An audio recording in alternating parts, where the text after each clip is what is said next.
Acute abdomen, percussion, palpation, and auscultation. Percussion, diminished or absent liver dullness in cases of gut perforation.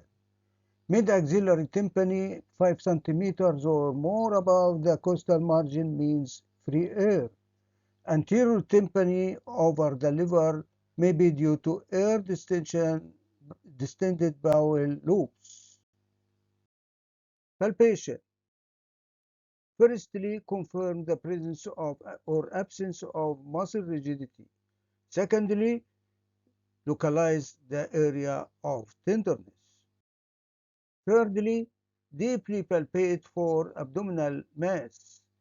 Among the more common lesions identifiable by careful palpation are cholecystitis, appendicitis, diverticulitis, or leaking abdominal aneurysm. Auscultation.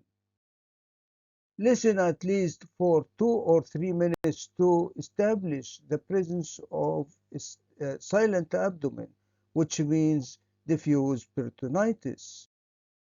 Rigidity plus distension with silent abdomen are highly suggestive of diffuse peritonitis.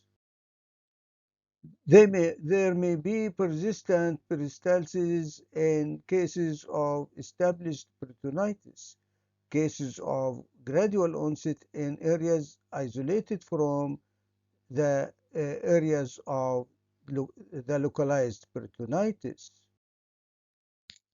Intermittent crescendo peristaltic rushes with regular free intervals are diagnostic of acute mid-small bowel obstruction or early acute pancreatitis.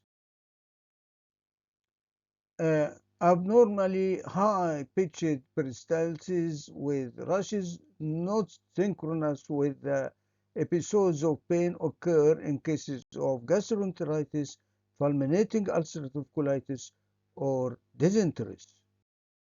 Good luck and best wishes.